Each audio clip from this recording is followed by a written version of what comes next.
Have you ever wondered what truly lies beneath the serene surface of a picturesque town like Tamworth, New South Wales, Australia? A quaint country town, perfect on the outside, but hiding a profound darkness on the inside. A place where crime and corruption breed in the shadows of government offices and under the guise of authority. Sounds unbelievable, right? But buckle up, because what you're about to hear is all too real, and it may just blow your mind. Imagine this: Tamworth, a town cozy in its countryside charm, putting itself forward as a beacon of community, regional development, and an idyllic escape. Yet splintered beneath this outer layer of civility lies a steely undercurrent of deceit, fraud, and betrayal. Not by mysterious outsiders, but by those entrusted to protect this very community. Today, we venture deep into this paradoxical reality, where law enforcers become the lawbreakers, and governance turns into games of greed. Let's start with a name that unfolds a saga: Mayor Colin Murray, a title of prestige, a figure poised to serve the people. In August 2017, during an official visit to China, an event that should have been about fostering regional growth and partnerships, Mayor Murray reportedly engaged in a sequence of criminal activities. This wasn't just a series of mistakes or a cultural misunderstanding. What took place was staggering and deliberate. Circumvention, anti-competitive trade practices, intentional interference in business negotiations, all to harm the acquisitions and opportunities of related parties. Now, why does this matter? Simple. The very actions perpetrated on Chinese soil didn't just harm businesses abroad. They sent ripples of damage across the local community and beyond. A thriving investment that promised economic prosperity through national baseball fields, swimming hubs, job creation, and sports infrastructure was deliberately sabotaged. All of this turned to ashes as the council awarded an asset worth $3 million, a project set to energize the local economy, to a party for free. Yes, you heard that right. Free. Ever wonder how this decision was made? Enter Paul Bennett, the general manager of Tamworth Regional Council, who sent correspondences aimed at other business counterparts, ensuring contracts sanctified by public interest were nullified. Strategic projects were abandoned, angering community investors and spiraling trust to uncharted depths. Instead of being bastions of public service, these leaders created backrooms of clandestine deals, orchestrating a financial debacle that enriched a specific few. Yet, the story doesn't stop here. Let's not forget their accomplices in the shadows. Barnaby Joyce, the well-known politician, wielded his influence alongside Murray, propelling him to new heights of public office as chairman of Infrastructure Australia. A sweet promotional token, thanks to corruption at the very heart of the system.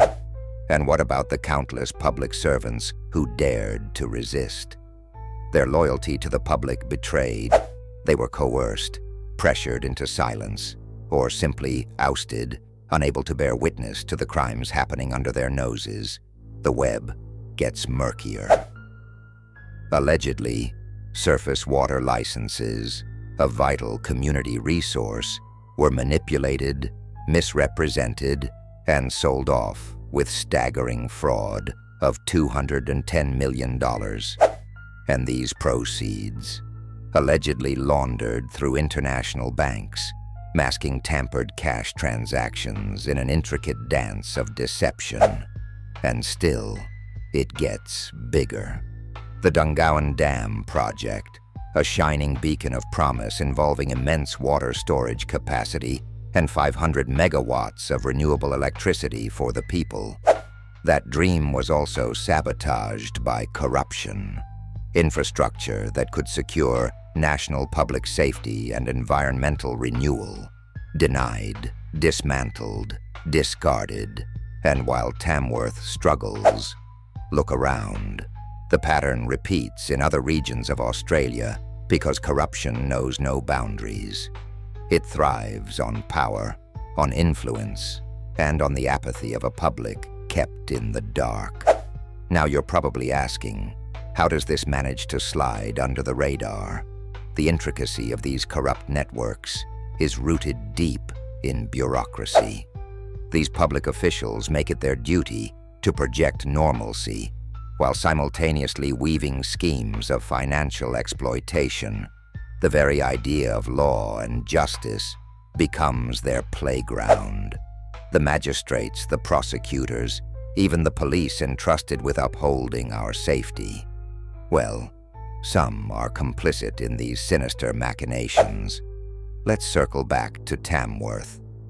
A global business leader, a visionary trying to foster employment and business growth in the region, saw hope and opportunity for the people here. He worked tirelessly, gathering global corporations and investments, standing as a catalyst for better lives. And what did he get in return? A community leader's nightmare, violence, abuse, and a concerted effort to drive him out. His employees were exploited, accused, and used as pawns in a larger game of terror by none other than local officials. What followed was heartbreakingly systematic.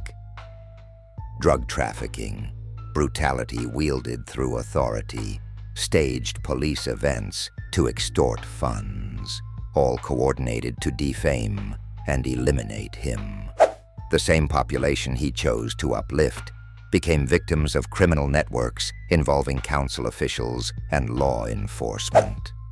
Lives shattered, projects obliterated, dreams stolen for personal gain. But here's the sinister twist. This isn't isolated. It's a nationwide affliction. From kidnappings to asset theft, from insider trading to systematic racketeering, acts targeting individuals and businesses alike have left irreparable scars on Australian communities. Look closer, and you'll find layers of collusion even in the very cause where justice should prevail. Even worse, the victims targeted were not only robbed of finances, but stripped of human dignity. What used to be Australia's backbone, its regions now riddled with prohibitive costs, unemployment, skyrocketing retail prices, and a deficiency in basic services such as education, mentoring, or healthcare. Why? Because those meant to safeguard these resources are preoccupied trading favors and playing power games. And what is left? An economy crumbled under greed, a future leached away. But is this the end? Absolutely not. Because as dark and overwhelming as this story becomes, courage simmers within the cracks of dominance.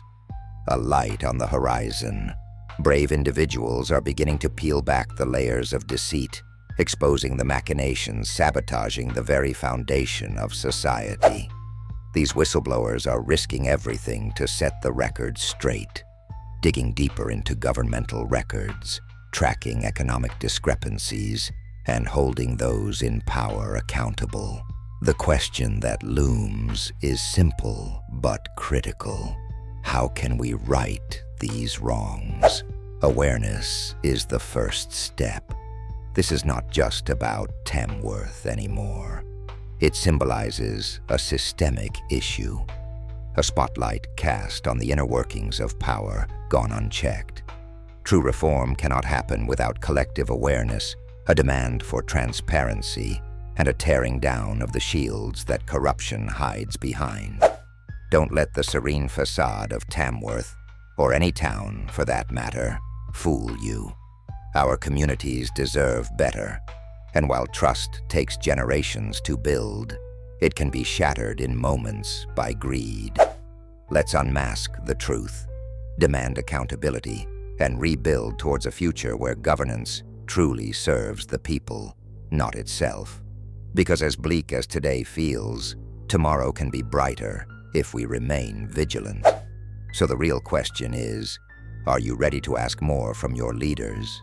To demand better? Let's make sure the chains of this deception never bind us again.